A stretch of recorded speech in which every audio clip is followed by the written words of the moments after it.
What does great leadership look like? What does it look like when you're able to motivate and inspire the people who work with you and for you to greatness?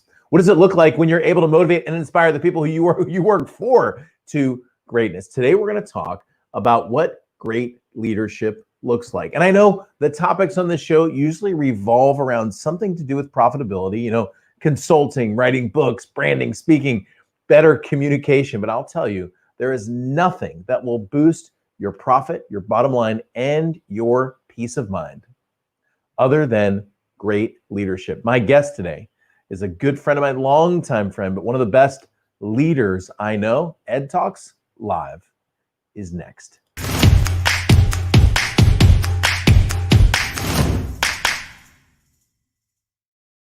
So I have in my hand a letter. It's a copy of a letter that was written on June 5th, 1944. Now, if you're a history buff, you'll know that June 5th, 1944 actually wasn't that significant a date, but June 6th, 1944 was. If you're familiar with the war in Europe, June 6th, 1944 was known as D-Day. Well, the general in charge of all Allied forces, the five-star general Dwight David Eisenhower, on the night of June 5th, authorized the attack across the British Channel. Now, the weather was awful. In fact, the weather was so bad that the German commander said there's definitely going to be no attack coming tonight. And it was in that moment that Eisenhower decided it was time for these 160,000 troops who were all bottled up at the southern end of the United Kingdom to go across that canal. He got into his car and he looked at his driver, and the driver said, "Well, what did you do, sir?" And he said, "I don't like it, but we're going to do it." And he went back to his room that night and he wrote 2 letters. Now, most of us only know about the first letter. The first letter was his famous letter that said that the landing in Normandy was successful, that the Allied forces had finally made a beachhead. That's the letter that we read. But you know what? That night, on June 5th, 1944, without the foresight of the future, like we know exactly what happened, he had no idea what was going to happen. Dwight David Eisenhower sat down and wrote this letter. Now, I'm going to show you the copy of his letter. And I know his writing may be a little bit hard to read, but I'm going to read you the letter that he wrote and just listen for a moment to his words. Here's how the letter goes. He says, remind you, this is the second letter, the one that was never sent. He says, "Our landings in the Cherbourg Havre area have failed to gain a satisfactory foothold, and I have withdrawn the troops. My decision to attack at this time and place was based at the best information available. The troops, the air and the Navy, did all that bravery and devotion and duty could do. If any blame or fault attaches to the attempt, it is mine alone."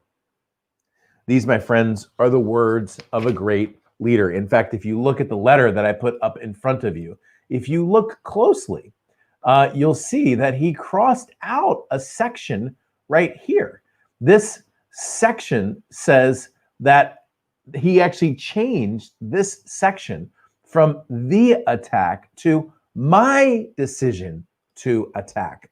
A great leader is a leader who takes responsibility. And as we hope to grow our nation, in fact, as we hope to grow our world, one of the most important things we can do is to find and train and identify and equip great leaders. Well, welcome to the show. My name is Ed Rush. Listen, this is episode 56. And you know what? I'd love for you to jump in and chat and say hello. There's been some great comments today. So if you're not on chat, please do come in and say hello. Hey, Barry, welcome to the show as well. Hi, Denise from Vancouver. You need great leaders too up there. Wendell Bugs, as usual, so good. I really like this comment. She says, "So grateful for it's a shame that the news always concentrates on the bad." And by the way, I've been on a 7-8 day news fast. Actually, I looked at the news yesterday for the very first time. Oh man, time to go on another news fast. So such great Great comments. Hey, Diana, welcome to the show as well. Barry says people complain about the weather, but no one complains about the green. That's actually a good line, man. I like that. I like that. Always look on the bright side of life, which was sung on the cross in Life of Brian. I think, if I'm correct about that song. So great. You guys are awesome. Hey, Jim Butts, welcome to you as well. Sally, as usual. Oh, wow, look at that. Denise said, my dad flew a Sunderland bomber that night to guard the crossing. Incredible. Rick, good to see you. Got your email this morning as well. Linda, welcome. Linda got her journal in the mail. So you big pivot attendees, those journals went out on Monday, so she got her journal. Hey, what's up, Brad? Good to see you as well. All right, so today's show is Leadership in the Trenches. My guest is the amazing Zac Bugay. I'm going to introduce Zac in just a second. Just a reminder, if you hadn't had the chance to register for Big Pivot, the website is below. Just for a few more days, actually, there's a discount code available. If you're interested, the word is discount. That gets you $100 off to Big Pivot. By the way, I want to mention a good friend of mine as well who just jumped into chat. What's up, Rob? Good to see you, man. Very, very envious of that beard. But good to see you, Rob. Rob's building his business kingdom up in the Pacific Northwest. You guys go check out Rob online, Twitter and Facebook. All right, so without any further ado, let me bring in my man, Zac Bugay. I'll just do a quick introduction to Zac, and then we're going to just start talking about great leadership and how to lead teams and how to accomplish incredible objectives. But I'm going to tell you a story about Zac. So Zac and I have been friends and allies for quite some time. Some of you have heard Marquetta Breslin on the show. We talk about our prayer group, our prayer team. Well, it's Marquetta, her husband, me, and Zac. So Zac is the other member of our weekly group. We get together and pray for our country and our leadership. And I was in a car 2 years ago with Zac. This is. You remember any other story I'm talking about? I think I know where you're going with this. Yeah. So I was in a car. Now, just so you know, at the time, I think Zac was 27 at the time, and so that squarely puts Zac into the millennial category. Okay, so you know, basically that means that, you know, he's supposed to be lazy. He's supposed to not care about his work. You know, he's supposed to just be all like attitude all the time. So I was in a car but that's not true for Zac. So I was in the car. We were in Florida. Now, Zac works in the Northeast up in Pennsylvania for a big company called Penske. He's one of the senior leaders in the company. He has his own companies too. He's an entrepreneur. But we were in the car that day, and he was driving. I was there. We were actually going to play golf at this little place called Top Golf. And Zac goes, all right, there's one. I'm like, what are you talking about, man? And then like 2 minutes later, he's like, there's two. And then like another minute later, he's like, oh man, minus one. And then like another couple minutes, he's like, all right, there's another one, plus one. We're plus two now. And I'm like, dude, I thought I was riding next to somebody who had lost their mind, okay? So he's just keeping score of something as we're driving through the streets in Florida. Well, what I realized is I'm like, dude, what are you doing? And he goes, oh, I'm keeping track of our trucks. I'm like, what? He goes, yeah, see, every time I see a Penske truck, I know that our team is doing their job. And every time I see one of the other competitors, you know, like Hertz, well, I feel like they're not doing their job. And I want to go follow that Hertz truck, and I want to go tell the guy who's renting from Hertz that they should be renting from us because we have better stuff, okay? And in that moment, I realized not only was Zac not a millennial, but he was a truly unique human being because he wasn't even in his sales district. You know what I'm saying? Like he wasn't anywhere close to the financial center of where his work was being done, but he cared so much for the success of his company that he was literally rooting for them when he was on vacation in Florida. So without any further ado, my man, welcome to the show. And by the way, in chat, give a round of applause. Just say clap as many times as you want in chat for my man, Zac Bugay. What's up, dude? Welcome to the show. Thank you. How you doing? This is great. Thanks for that intro too. I forgot about that for a little bit. And yeah, that's somewhat ingrained in us to just when you see those on the road, you got to keep track. And then you call the manager down in that area and you say, what's going on here? Or good job. So that's great. Also, I think Rob's beard's very impressive as well. I'm a little bit jealous of that. So I want to ask you, so first of all, you've been with Penske for how long? 11 years. So I want to go to great leadership. I consider Roger Penske a great leader. And you've told me some stories about his leadership in your organization. There was one story you told me where somebody was trying to wake up before him and get to the meeting room before him.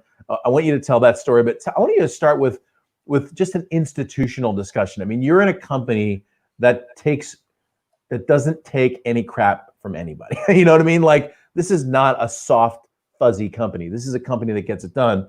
And you've really grown up in that company. But talk about how some of the people that you've worked with have been influential with you as leaders.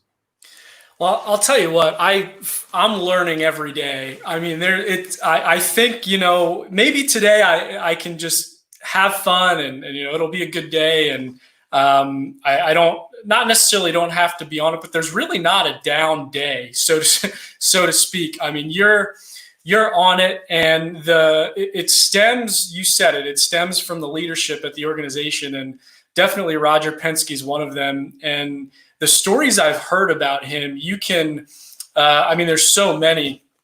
The one in particular I think that you're saying is, I believe I heard he was on a 3-day, 24-city excursion with some senior leaders, and he was high 70s, low 80s in age, I think, at the time. And after the first day, it was like 12:30 or 1 a.m. in the morning, and there was a bunch of people on the plane, and he said, I'm really sorry. Sorry it took so long today. It was after the first day, 8 cities, and they had another 8 the next day.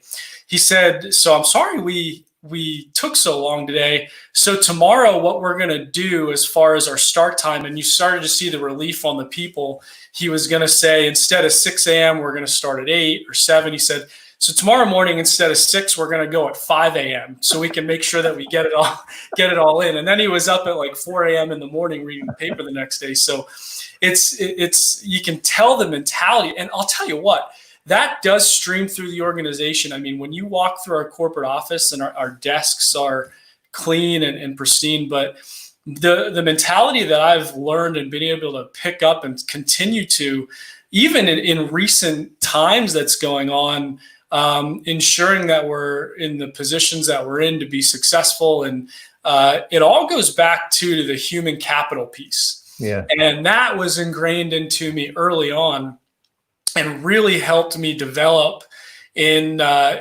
like setting expectations, leadership, and making sure that you can get the best out of people, while at the same time making sure that you get that peak performance out of them. And there are tough conversations that need to be had, but they need to be had in the right way. So with that, it was really cool. It continues to be awesome to be able to pick those things up and learn from our leaders, really on a day-to-day, hour-by-hour, sometimes minute-by-minute, depending on what's going on basis. So what are some of your best, you lead teams now, obviously. So what are some of your best leadership strategies to really get the most out of people? And now it's hard, man. I mean, it used to be, we had a culture where people grew up with a sense of respect for authority. People grew up with a sense of work ethic. A lot of that in our culture, sadly, has really disappeared. I mean, we can talk more about our culture, but people aren't moving into the workforce with that training already in place. So how do you as a leader really move people to action, even where they're not born that way? I'll tell you what, I've had 5 roles in the organization. This one is the 5th, obviously. And in this particular role, I've learned more about this particular subject than any others with respect to, you cannot replace top talent. You just can't. You can have all the systems and processes in the world, and they are extremely important, and you have to have them to be successful. Those don't replace, however, top talent at a management and upper management level, because it just, the things that I've noticed, that when I work with our leadership team, that they're coming up with, that sometimes I don't even think of or don't, really, really helps. And I think we were able to create a culture in the teams that I'm involved with and that I lead, to be able to set expectations that get the most out of people, but also give them enough room that they can learn, and then get them to do the things that they love to do and have them grow from there even more. So some new leaders that we have, it's here are the basics, set the expectations, and then see what their niche is and what they love to do, and then just have them take that and run with it. I mean, there's leaders right now that we have that at the start, it was tough, and yeah, tough conversations had to be made. And then somewhere along the line, there's a little bit of a click that they start coming to you with things that you didn't have to ask them, and they came to you. They're coming up with how to make the team better. They're bringing things up to you that you don't even think about, because maybe that's not your skill set or where your head's at all the time, but you created that atmosphere around you that, one, they feel comfortable going to you to be able to do that. And two, you set the standard that those things have to happen. It's not coming to work every day, I'm going to do whatever the boss tells me to do, and then I get to go home. Yeah. It's what can I do to come in today and have fun and do the things that I like to do. And then once you set expectations to give them a taste of that, it's like a snowball, and they keep going and going. And one expectation that I really love, and it's tough at first with new individuals and new leaders, but it's give me 3 things or 5 things that we're not doing right now that you think we can get better at, and then make sure that they follow through with it. Because at the beginning, most likely they're not. If you don't follow up and you don't push them to do it, they're not going to. So the follow-up's so important. And by the way, Ed, what I'm talking about doesn't just apply for someone who's leading a huge team. Yeah. You can be a leader of vendors that you work with. You can be a leader of customers that you have, or different team members that you delegate in maybe other organizations. So for the entrepreneurs that are listening, these principles and practices can really be applied to that too, I think. Yeah. And set the expectations and follow up with that, with doing that with the right things, such as bring me 3 things we're not doing right now, and then make sure they follow through with it, but things that they love to do. That's cool. I like that. And I've never thought about that question. By the way, as you're watching this, that's one to write down when you bring people into your organization. The cool thing about new folks, first of all, new people don't know anything about what you've been doing, So I was at a church one time. It's so interesting the way this question was asked. I was at a church, and I had a meeting. My family just showed up. We were getting to know the team, and the pastoral staff asked me to come in and sit down and just talk to their team. There's about 5 people in the office, and I was there, and I was like, I was still in the Marine Corps at the time. I was in my 20s. And I remember thinking like, oh crap, like, did I do something wrong? Like I'm meeting with all these like older guys that run the church. I'm like, did I say something I wasn't supposed to say? Like I sing the song right, And I was kind of nervous walking in there. And they started asking me questions about my experience at the church. And one of the pastors, I will never forget this. He was actually the pastor intern in training. So it wasn't even like he was like the leading guy. But one of the pastors asked me a question, and I will never forget this question, and I love this. He said, Ed, he goes, when you've been in a house for a while, you start to get used to the cobwebs that are in the corner. And sometimes you just forget that they're even there. He goes, and that can happen at churches and organizations like ours. So because you're new here, do you see any cobwebs in the corners? Are there things that you see that maybe we can't see that we can improve on? I'm like, dude, that is such a great question. Because organizations get really set. There's like this, we've done it this way all the time thing that organizations do. And the truth is the market is speeding up so fast. The evolution of business is happening so fast. Slow, dumb old businesses are going away. Fast, new, agile businesses are coming into play. I mean, think about this. Penske just bought IndyCar. How old is he? He's in his 80s? He's in his 80s, yeah. He's in his 80s. And he just bought he bought the Indy Motor Speedway and the IndyCar, the entire Indy racing series, which is that series is a marketing disaster, by the way. And he bought both of those things, and he's like, I figure he's probably got another 50 years left or something like that. But the point is, you're an organization that's always been reinventing itself, and you train your your leaders to continue to reinvent themselves. And I like the expectation question. I want to go a little bit deeper on expectations. I'll tell you, when I bring new people in, or when I do new deals with joint venture partners, I always say, hey, for us, it's all about two things. Number one is expectations, and number two, the money. So number one, I want to know what your expectations of our agreement together are, because I know if I can see a target, I can hit it. And then the second thing is, I want you to know what my expectations are, because my experience is if we get all this out in the beginning, then 6 months from now, we won't be on the phone going, well, I thought. There shouldn't be any well, I thoughts 6 months later, because we set expectations now. So how do you, with the people that you're leading, the young men and women that you're in charge of, how do you set those expectations so that they see clear targets that they can hit? Yeah. As an individual who works with people and leads them, and I'm just not talking about me, anyone in that particular position, the expectations are huge. How you set them and what they are.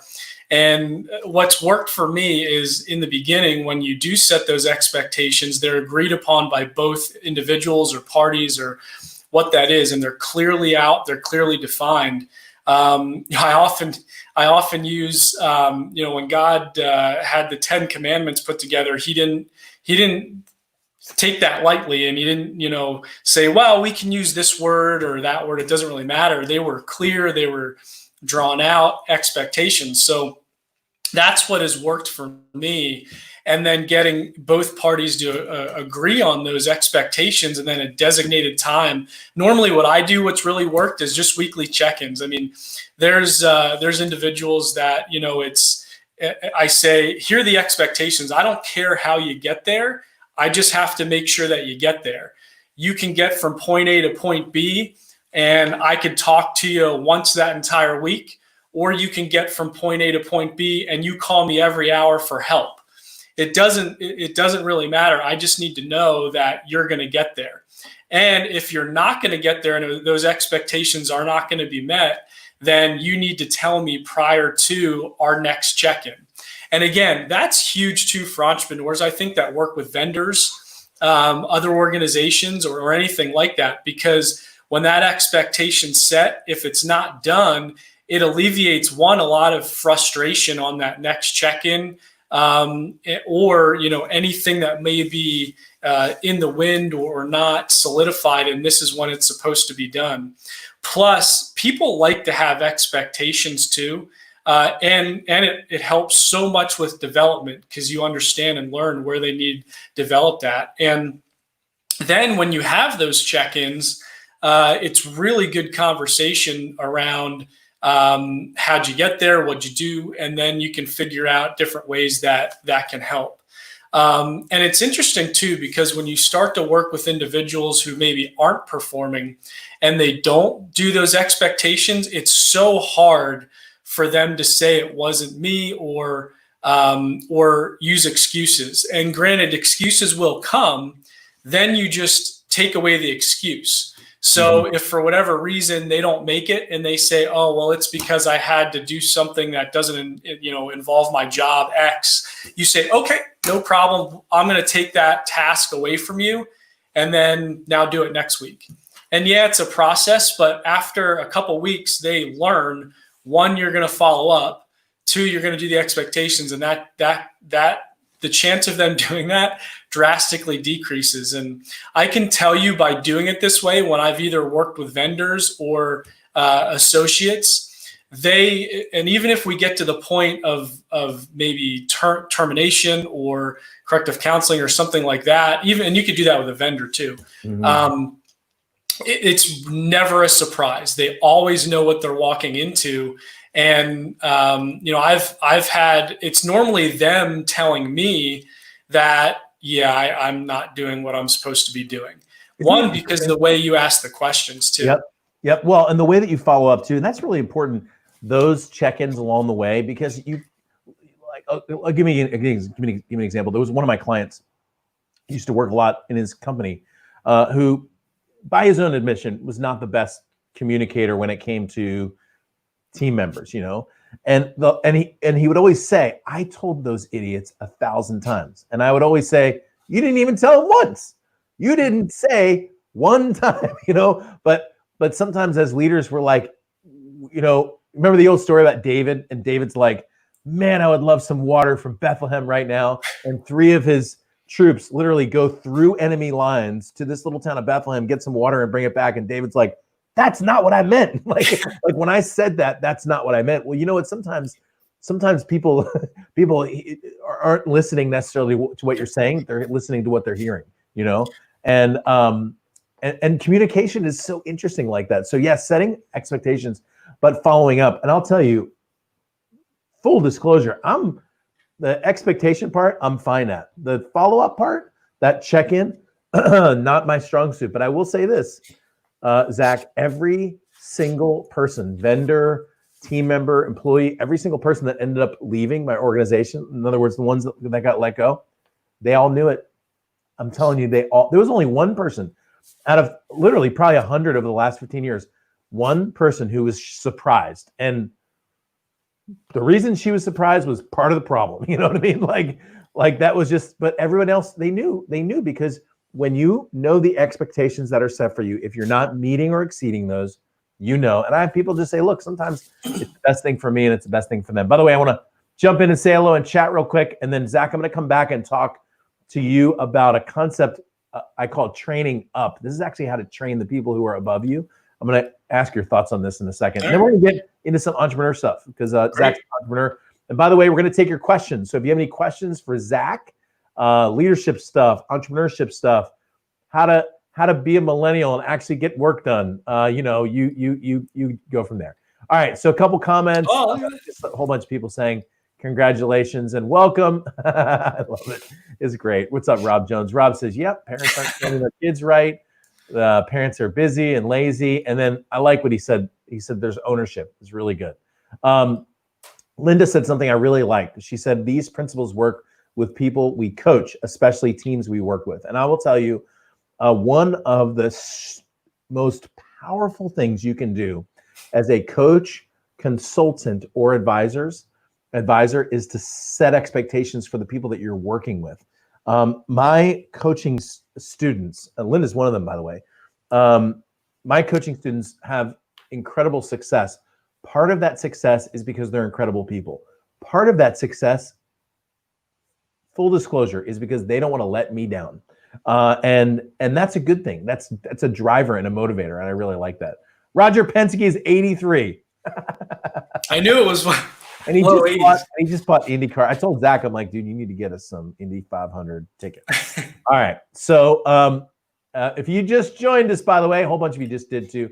My name's Ed Rush. I'm here with my man, Zac Bugay. We're talking about leadership in the trenches. Zac, I'm going to go ahead. If I can touch on real quick, I think when you hit the nail on the head, I think when you had said the follow-up part, that's something that took me a lot to get on and get in and set up a system for that.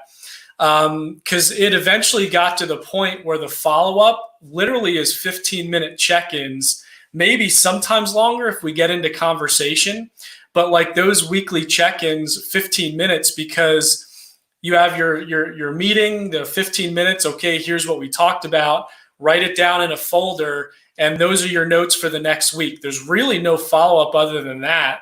It's like a quick 15-minute during your meeting, whether you keep that electronically or in a folder in your filing cabinet.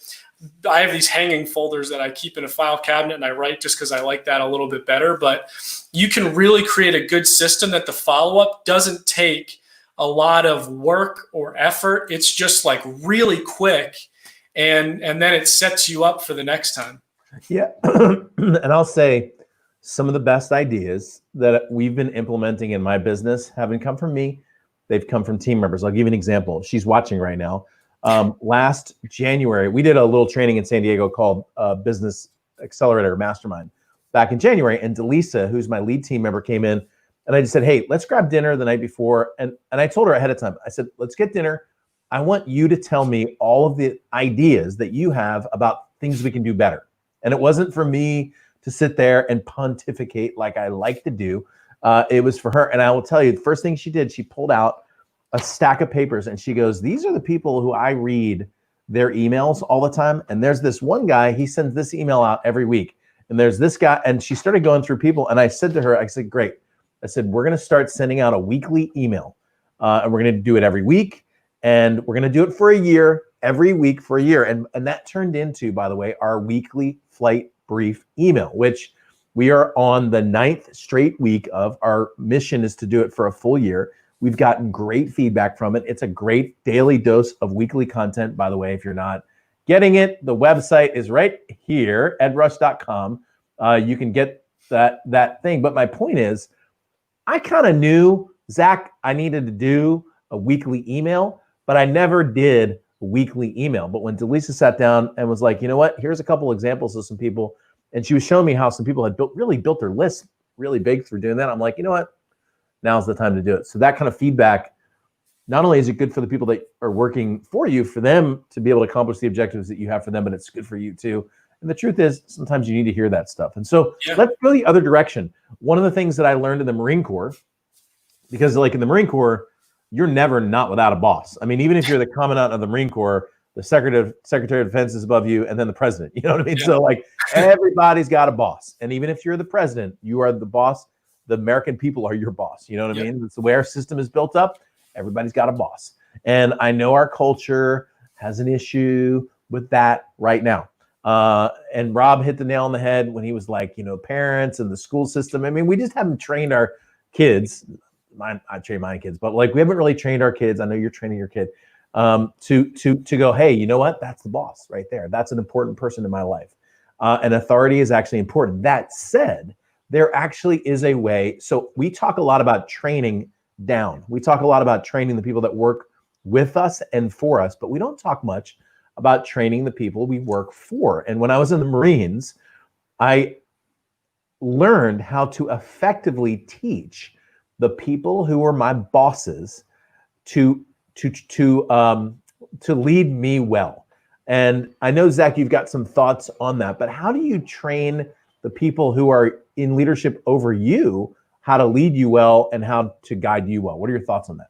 So the main part there for me is communication, because whenever you have someone who's a leader, and I'm very fortunate to have really good ones that I report up to, but they want to be good leaders. And the more you communicate with them on where you want to go and what you want to be and what that looks like, and it goes back, Ed, to setting those expectations, I think. So they know what you want and when you want it, because then that's setting expectations. Nobody gets up in the morning and says, you know what, I really don't want to meet expectations today. I kind of want to do a mediocre job and you know, eke my way through the day. That's, nobody wakes up and says that. So when they're given expectations, then people tend to rise to the occasion of those expectations. So the biggest part, I think, for that, Ed, is for yourself having the courage to be able to go to your leaders and say, this is where I want to go, or this is what I want to learn, or you know what, I noticed that if you communicate this a certain way to me, that really helps me out. And most of the time they do that, especially if they're good leaders, they do that. That's what I've found. And quite frankly, there's been times that I've had people come to me and do it that way. And I think it's really good when you can create an atmosphere where, one, people feel comfortable to go to you and say that. Fortunately, you know, where I am, we do have that. And it helps out a lot. And then that just that culture bleeds through the rest of either the department or the organization. Yeah, I mean, what you said is right. So nobody wakes up in the morning like, gosh, I just can't wait to like totally screw this thing up, you know? And just so you know, sometimes there are times when people just aren't a right fit for your organization, and that's okay. I'm gonna tell you a quick story about that. So I had a guy, one of my companies, I work with basketball referees. Still to today, we started in 2007, 13 years later, still exists, 6-figure business, probably about $250,000 a year, nice revenue generator, great product, great people. I had a guy back in 2008, 2009 who was running that company for me. Did a great job, literally doubled it in like a year, was totally crushing it. I'm like, dude, you are the best. He's like, thanks, Ed, you're the best. Everything's great. And then all of a sudden, the business that grew really fast just plateaued. And for like 2 years. Okay. So I woke up one morning. I think it was about January, about 2010. And I woke up and I'm like, you know what? I really like this guy. Good guy. But I think he needs to go. I think he needs to go. But you know what? He was a friend too. And I really liked him. And he really liked me. You know what I mean? So I'm like, I don't know. And so let's just see what happens. So waited another month. I'm like, guy really needs to go.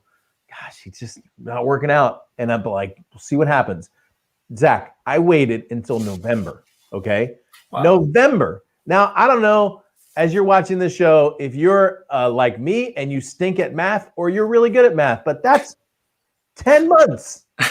That's 10 months. That's like 300 days.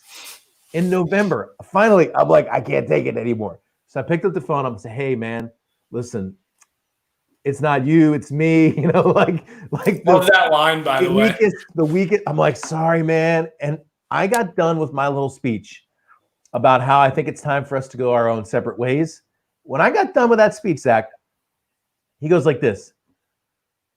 Oh, man, I'm so glad to hear you say that. He goes, Ed, I've known for like almost a year that this wasn't a good fit for me, but I didn't want to tell you because I didn't want to offend you. So for a year, this knucklehead and me knucklehead were pretending for each other. We were pretending for each other. And we finally got on the phone. He's like, thank you so much, man. I just so appreciate you telling me that. And I'm like, thank you so much. I so appreciate you telling me. We all hugged it out as friends and we went our separate ways. And I thought, you know what? I just learned a new lesson. The moment you need to have the conversation, you pick the phone up, right? The moment you need to have the conversation. So if you have an employee that's not setting expectations, you have somebody that just needs some training, the best thing for them. And the truth is, and Zach, I'll pitch it to you for your thoughts right after I say this. The truth is that 10 months was selfish. I was actually not thinking about his best interest because I was trying to preserve our friendship or him liking me or whatever, when the best thing for him and the best thing for you. So that's why I tell my coaching members, I say, sometimes you letting someone go, it's the best thing for them too, because if they're not thriving in your position, that means that God has created them for something that they're not doing right now. And you holding them in this spot right now is actually keeping them from what God has for them too. So over to you for your thoughts on that. Man, I'm glad you brought that up. I can't tell you how many times that this has happened. And one, I think, it's important to do it quickly and right away. And I mean, there's one situation in particular. We had someone who he worked as a sales associate for us, and it was more of a call center type job with sales. And we did exactly how we were supposed to do it when we were supposed to do it. Set expectations, they just kept not being met, and it was time to part ways. And on the walk out, he even apologized for everything. And about, I want to say 2 months later, maybe, you know what? No, Ed, this was here on my math's wrong now too. I got a text, I think about 9 or 10 months later from him saying, thank you so much for letting me go and doing, I'm like, wow, doing what you did. He said, I'm in a such better spot. I'm doing what I love. I have my own business. I'm making triple the amount of money.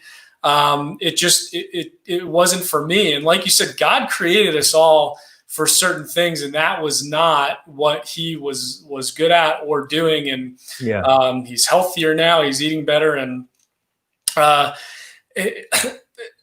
when people are doing something that I feel like they're in alignment with what they're supposed to be doing, then they succeed, you know?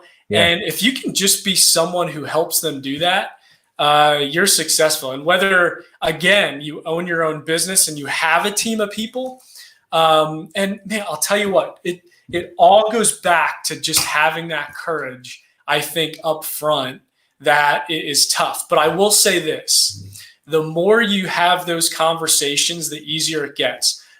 One of the first times I had to have a really tough like performance conversations with an individual. I was in a sales role and then I went to an operations role. So I wasn't used to having particular conversations with people. Oh yeah, because on the sales side, it's all about numbers basically. So guys, people know, right? So yeah, exactly. It's all about numbers, and you're trying to go out and make the sale.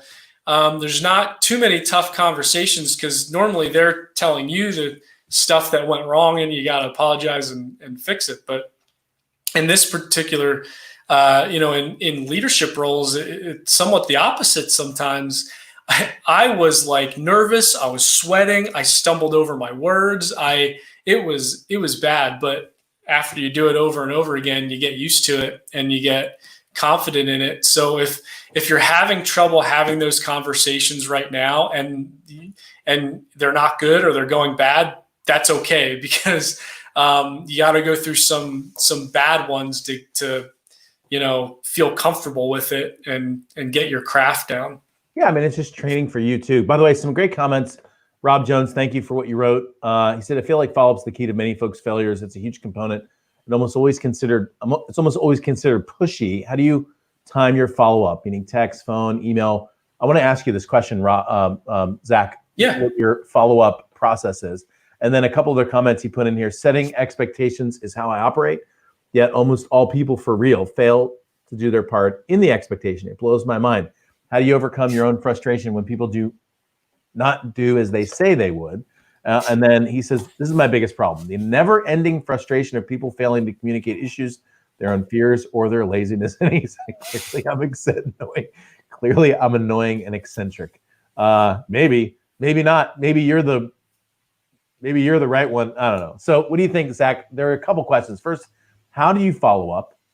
And then the second one was, how do you overcome your own frustrations when people don't do what they said they're going to do? You want to nail some of those? And by the way, throw your questions into chat. We'd love to take your questions as we wrap up today's show with Zac Bugay. Go ahead, bud.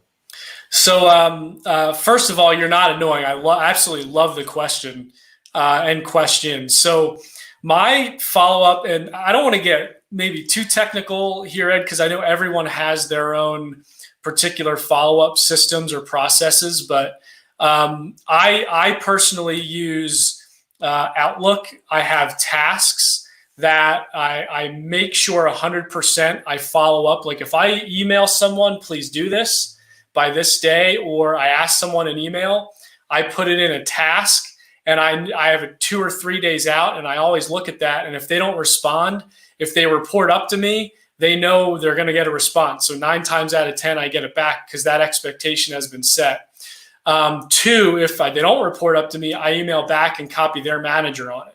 And then I copy their manager's manager. And eventually, trust me, you get a response pretty quick. Oh, when you and then, yeah, right. I know, it's great. It's amazing how that happens. This is good though. I want to pause here for a second. I like that idea. So just because you sent the email out doesn't mean your job is done. So Zach sets a task. You can do that in Outlook like he does. You can do that on Gmail or on Google Calendar if you want to use Google Calendar. There's another app that I've used in the past for task management, which is called any.do, ANY.do. I'll throw that into chat as well. None of those I get affiliate commission for. Those are just all recommendations for you. So you set a reminder, because just because you communicated to the person doesn't mean you're done, right? With the thing, you set a reminder and then you start following up and accelerate the follow up if you're getting blown off, right? So that's the first step. Keep going. Yeah. And it really only takes 1 or 2 times doing that. So people think, oh man, when this person emails me, he or she's going to do that. So I'm sure as heck going to respond. And this is really important with salespeople too. So I don't know if we have time to get in sales, but we salespeople, like their follow-up. We got about 10 minutes or so. So let's just crank. I love to hear your sales stuff. Yeah, go. Okay. Yeah. So sales, I do this a lot with our sales team. when they email a customer something or trying to get a deal done, sometimes if they don't have a follow-up, there always has to be follow-up. And then I ask, what's their process? I don't care what the process is. I'll teach you a good process, but you need to make sure there's one in place. So that's there. And there's a lot of differences between new opportunities and existing customers and things like that. But to answer your question, again, my follow-up, Rob, is to make sure that I have a system that I don't need to think about. I basically, what's that? Set it and forget it. And you just set it and forget it. Because then I look at my task and then boom, it's there 2 days later. I don't need to worry about it. It takes 2 seconds. It's not a lot of work at all.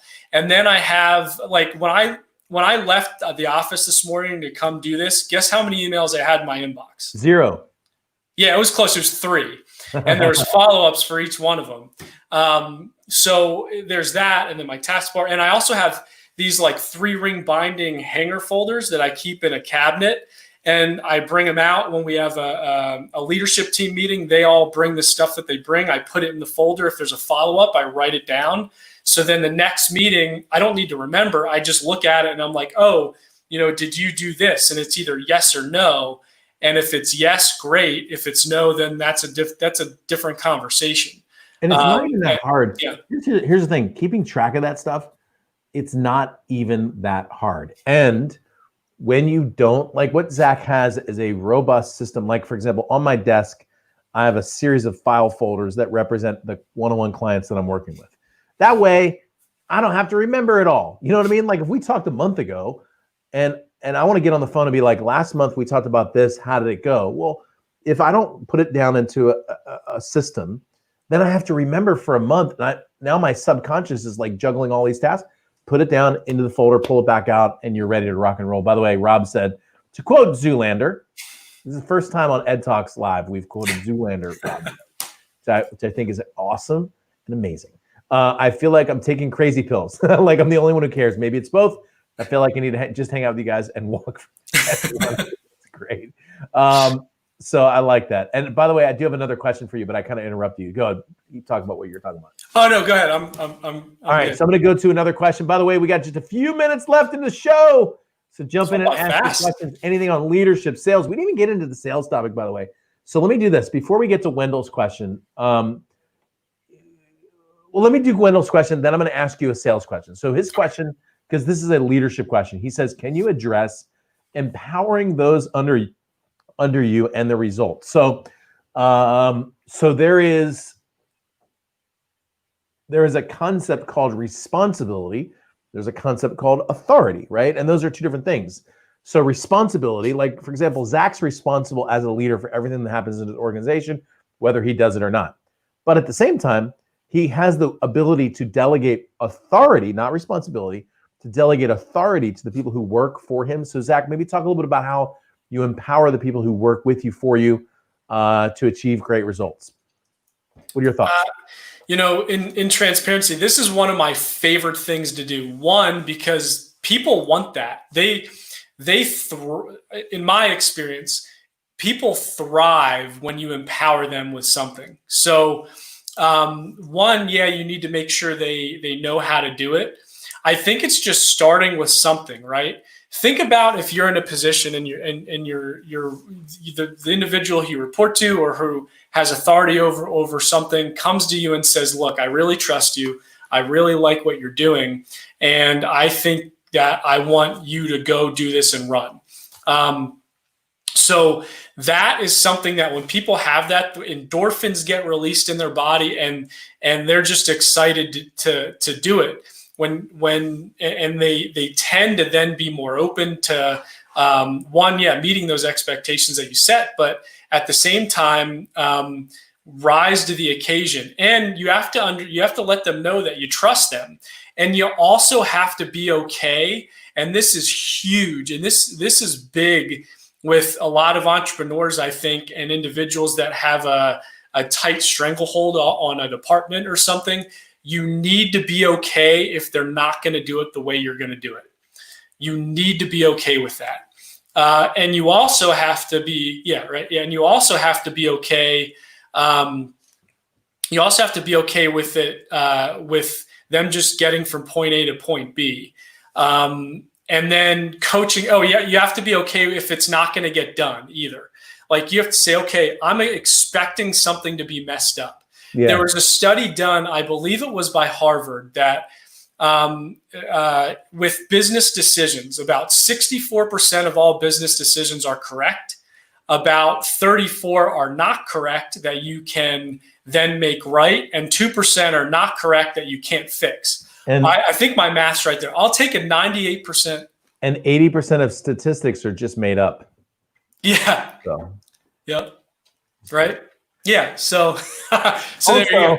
78% of what Harvard says is complete bullcrap. No, I'm just kidding. I'm kidding. I'm not making fun of you. I'm making fun of Harvard. So no, I get it. 64% of business decisions are right, which means the other, what is that? 36% are wrong. 34 are not correct. Yeah.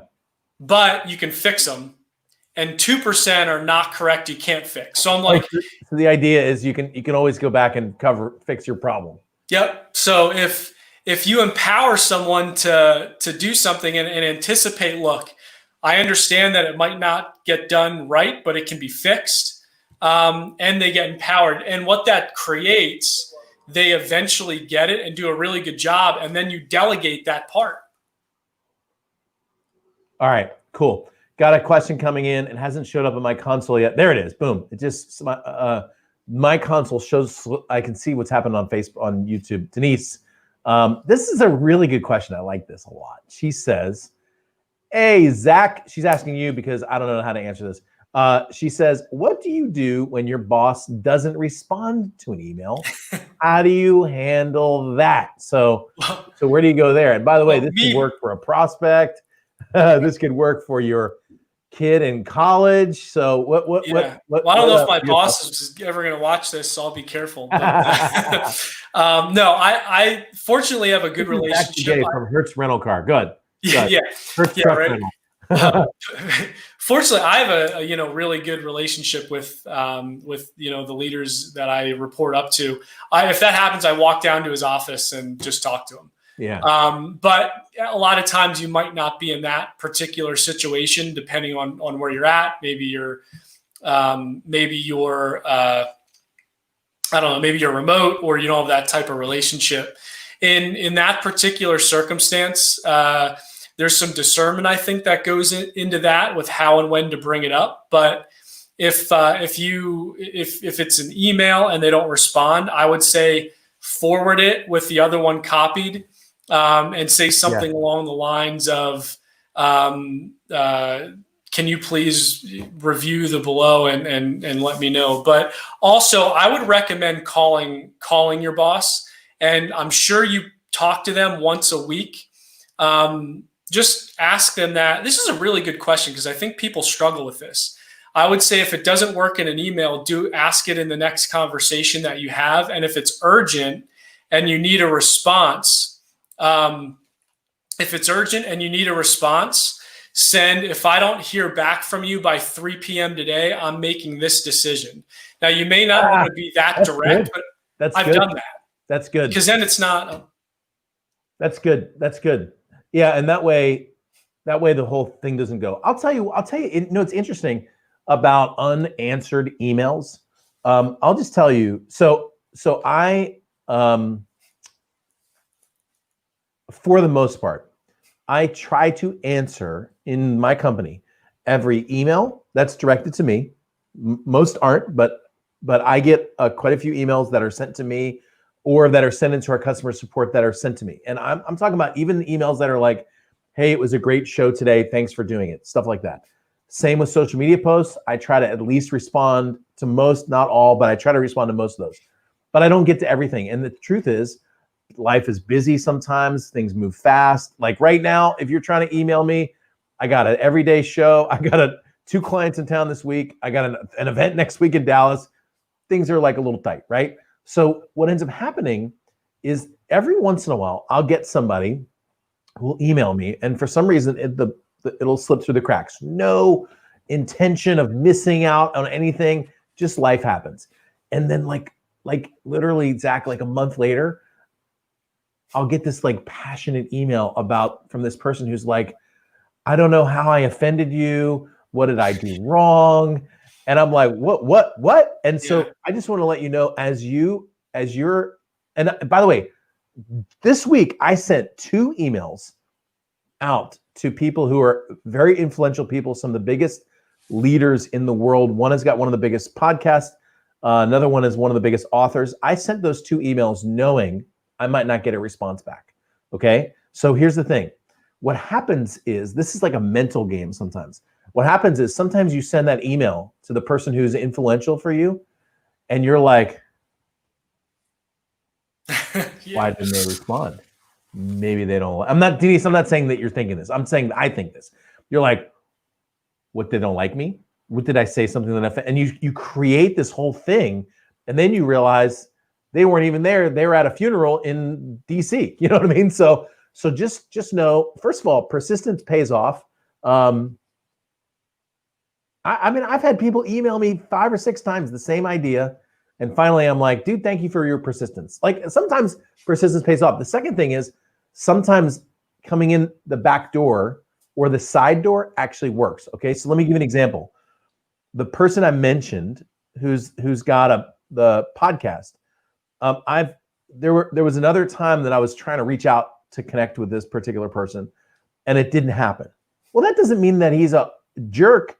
It just means life happens. You know what I mean? And next thing you know, I had an introduction from a friend of mine who was like, hey, I want you to introduce you to this guy. And I'm like, well, I want to let you introduce me to this guy too, because I wanted to get to know this person. And so next thing you know, you get an introduction and the time is right, and it comes in sideways. So sometimes, you know, if you're looking to connect with somebody, but it doesn't work, maybe a connection from somebody else, maybe just a little bit of patience. Maybe next thing you know, you're at an event, they're there, and that's totally cool. But what I will tell you is, like, for example, in my case, occasionally I'll have people come up to me at events and they'll go, why didn't you respond to my email? And I'm like, why are you asking me that question at my event? You know, like I don't even know what you're talking about. Like, I'm sorry that I missed that, but it wasn't like I was just waiting around all day at an empty inbox and then your email came in and I'm like, I hate that person. So my point is, sometimes having some empathy towards, it's not about me, having some empathy towards the person that you're emailing and understanding they're busy. And then what Zac said is, I love that. It's just taking authority and saying, hey man, I got to make a call on this. So unless I hear from you, I'm just going to go ahead with this. Hey, great. Now he's making a decision, which fundamentally is what you want the people working for you to make. All right. So we're coming to the end of the show, dude. So I'm going to ask you for some parting thoughts, and then we're going to wrap it up. By the way, give a big clap for my man, Zac Bugay, in chat. Isn't that funny? Rob says, we tend to take lack of response personal. Maybe the email didn't get delivered. Anyway, thank you, Diana. It was very nice of you to say that. He said, I'm glad I caught this session. So make sure you say thank you to Zac in chat. Zac Bugay, I took up your last 3 minutes with my soliloquy there. It's my word of the day. So take us home, dude. Give us some parting shots that we can take home on leadership, sales, entrepreneurship. Your call. Yeah, first and foremost, man, thank you so much. I was looking forward to doing this show with you. I know we talk a lot, but this is great. I catch the show a few times a week, and you have some amazing guests. So to be in a lineup with some of those, it's very humbling. I really appreciate it. I want to say a lot of individuals are called for different things. And if you can somehow discern and to help them do that, leadership is all about, in my mind, helping people and getting them to where they want to be and where they need to be and what makes them happy and what they love to do. And a big part of that takes some effort. But once you get certain systems down and find your niche on how you do that, it's one of the best feelings in the entire world, because they're where they want to be. They feel good about themselves and they're doing the things they want to do. And I believe everyone has a purpose and an anointing and a destiny for their life.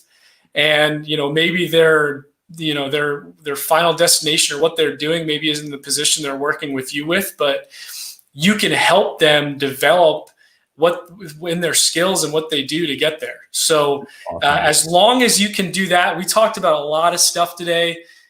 how to file an email and follow up, but really high level, very simple.